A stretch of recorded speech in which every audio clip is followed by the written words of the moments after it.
bu ñu yemee ci bind téere rek c'est bien mais suite bi parce que amoon na benn collectif boo leen mettre en place fan ngeen ci toll ci démarche yi ngeen dañ def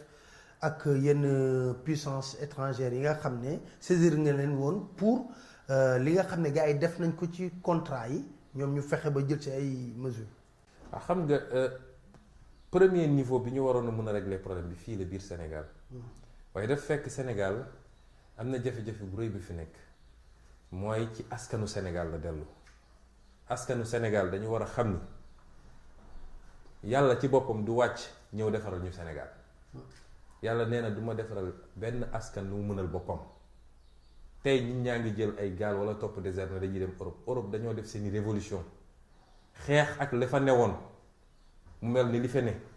ay nit ŋànk mbir mi sooy liir ay Germinal ak ñoom seen li daan xew Europe nga xam ni ñu daan toog naan du pain ak du ñu am lu ñu lekk ba révolution 1789 am France Amérique dañoo def seeni guerre de sécession def seen guerre d'indépendance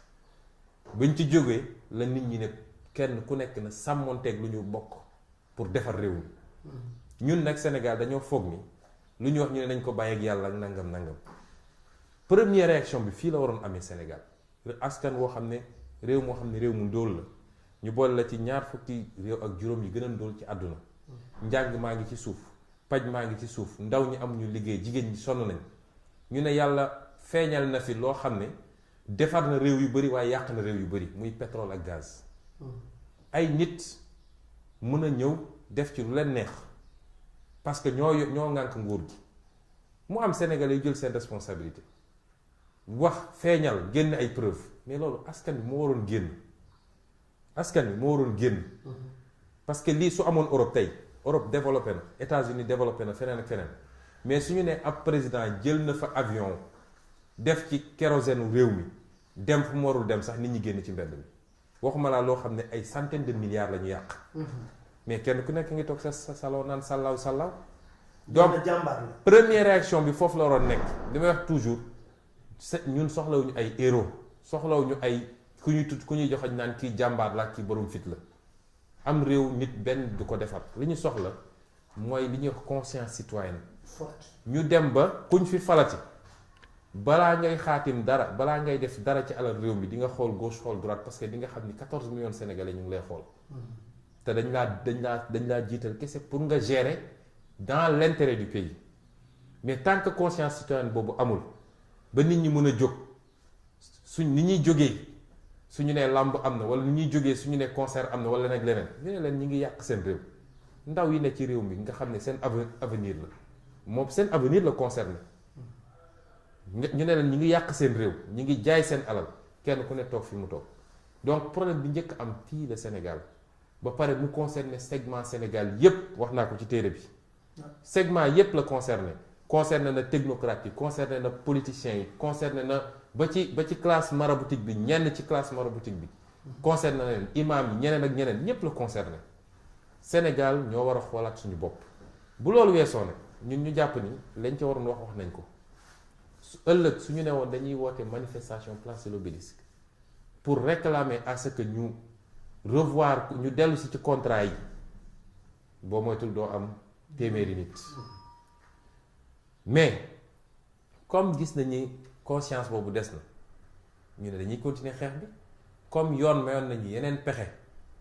mooy tey soo jëlee ay réew yu mel ni États-Unis yu mel ni Grande-Bretagne ainsi de suite dañoo am ñoom ay lois yoo xam ne dañu ne loolu c'est pour xeex li ñuy wax corruption transfrontalière mooy fépp fu njombe am fépp fu ñu jalgati alal yor ko nuñ ko yor te mu concerné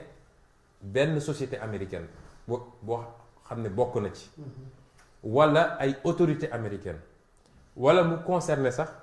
wul autorité américaine concerné wul citoyen américain concerné wul entreprise américaine waaye même su dee contrat yi ci dollar lañ ko libellé muy la monnaie américaine le département de la justice bu Amérique jàpp na ni moom am na compétence noonu lañ ko bindee ci Bribery Act li ñuy wax Bribery Act bu Grande-Bretagne noonu lañ ko bindee feneen ak feneen ñu ne kon nañu dem parce que ay société américaine bokk nañ ci monnaie bi ñu utiliser dollar la ay société britannique bokk nañ ci ñu dem déposer foofu créer benn collectif boo xam ne Alioune Gueye moo ko coordonné bi nekk États-Unis mais ñu bëri bokk ci ñoo xam ne ñu ngeen xam la ay autorités politiques ñu ngi ci ñoom Mamadou Lamine Diallo ñoom Abdoul Mbaye ñeneen ak ñeneen waa société civile bi M23 forum du justiciable ñeneen ak ñeneen su ma limee sax damay fàtte ñu préparer un dossier Alioune porté ko ñu déposé bañ ko déposé it ñooñu woo nañ ñu laaj nañu ay complément de dossier ñu jox leen ko man mi wax naa ni déglu nañ ma ci dégluwaat ma ci fii ci ambassade Amérique ñoom nag ni ñuy liggéeyee dañuy jël seen temps parce que ay enquête la ñuy def waaye am nañu yaakaar ni tôt ou tard dina am lu muy jur parce que li xew ci dossiers yi dafa garaaw lu garaaw moo xew ci dossiers yi te justice sénégalaise ci boppam moo ci waroon njëkk a jóg bu ñu fàtte ni dossier bi saisiroon nañ ci OFNAC bi ci Nafi Ngom Keïta commencé di ci gëstu ba dem Amérique def fay enquête am ñëw fii commencé déglu nit ñi man mii woo nañ ma OFNAC jamono jooju maa ngi woon ak impôt xam nga man li tax ñu dàq ma impôt dafa bëri na ma dem fa wax li ma leen di wax ne leen fraude fiscale bi am na fii la jaar bi ndaw si demee ba sori bay waajal rapport am ci lañ ko dàq ba léegi OFNAC waxatu ci ki ko remplacé suul na dossier ba léegi justice sénégalaise lan lay xaar pour wax ci dossier mel noonu donc loolu xeex bu yaatu la te du yem fii dina am xeex citoyen am na xeex politique am na xeex judiciaire mais su loolu yëpp weesooy bis bu yàlla jëlee fii ñii te yaakaar ñaan nañu yàlla mu doon 2019 bu boobaa nag moom waxuma traque des biens mal acquis parce que traque des biens acquis ñun ñëpp xam nañu cinéma ay tappale mais bu boobaa dinañu wax ak dinañu lay ak sénégalais yi